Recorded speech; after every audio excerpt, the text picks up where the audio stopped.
Shake hand നൽകുന്നതുമായി ബന്ധപ്പെട്ടുള്ള മമ്മൂട്ടിയുടെയും ബേസിൽ ജോസഫിൻ്റെയും സുരാജ് വെഞ്ഞാറമൂടിൻ്റെയും ഒക്കെ video മുൻപ് സോഷ്യൽ മീഡിയയിൽ വൈറലായിരുന്നു.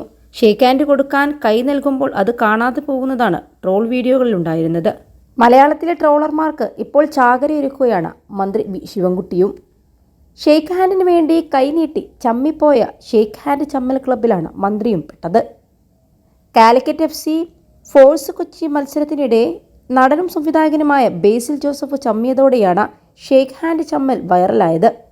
ഇതിൽ ഞാനും പെട്ടു എന്ന കുറിപ്പോടെ മന്ത്രി തന്നെ ട്രോൾ വീഡിയോ സമൂഹമാധ്യമങ്ങളിൽ പങ്കുവച്ചിട്ടുണ്ട്. 63ാമത് സംസ്ഥാന സ്കൂൾ കലോത്സവത്തിൻ്റെ സമാപന വേദിയിലായിരുന്നു രസകരമായ സംഭവം നടന്നത്. സമാപന വേദിയിൽ ഇരിപ്പിടത്തിലേക്ക് വന്ന നടൻ ആസിഫ് അലിക്ക് കൈ കൊടുക്കാൻ മന്ത്രി കൈനീട്ടി. എന്നാൽ അത് കാണാതെ നടൻ നടന്നുപോയി കസേരയിലിരുന്നു. ഇരുവർക്കും ഇടയിലുണ്ടായിരുന്ന നടൻ ടൊവിനോ ആസിഫ് അലിയെ വിളിച്ച് മന്ത്രി കൈനീട്ടിയ കാര്യം ശ്രദ്ധയിൽപ്പെടുത്തി. 21 ലക്ഷത്തോളം സന്തുഷ്ടരായ ഉപഭോക്താക്കളും 2 ലക്ഷത്തോളം തിമിര ശസ്ത്രക്രിയകളും പൂർത്തിയാക്കിയ മലബാറിലെ ഏക കണ്ണാശുപത്രി Al Salama high hospital, hospital road, Perinthalmanna. തുടർന്ന് ചിരിച്ചുകൊണ്ട് ഇരുവരും കൈകൊടുക്കുന്നതാണ് വീഡിയോയിലുള്ളതും. തക്ക സമയത്ത് ഞാൻ ഇടപെട്ടതുകൊണ്ട് രക്ഷപ്പെട്ടു എന്ന് വീഡിയോയ്ക്ക് താഴെ നടൻ ടൊവിനോ കമന്റ് ചെയ്തിട്ടുമുണ്ട്.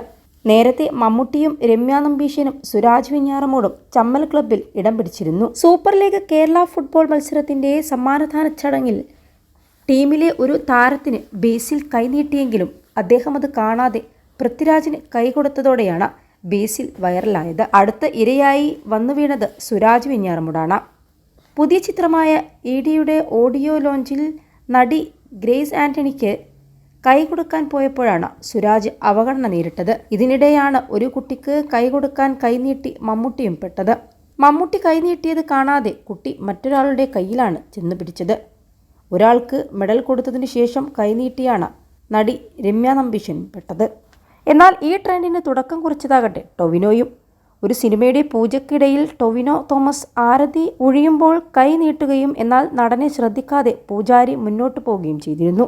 അന്ന് ഒപ്പമുണ്ടായിരുന്ന ബേസിൽ ഈ ദൃശ്യങ്ങൾ ടൊവിനോയെ ട്രോളിക്കൊണ്ട് സോഷ്യൽ മീഡിയയിൽ പങ്കുവച്ചു.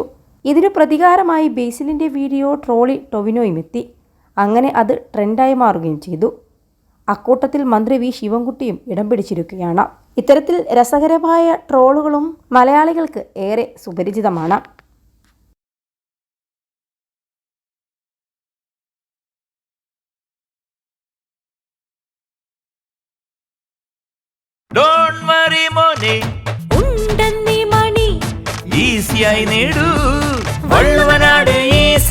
ആവശ്യം ഏതുമാകട്ടെ പണം ഞങ്ങൾ തരും.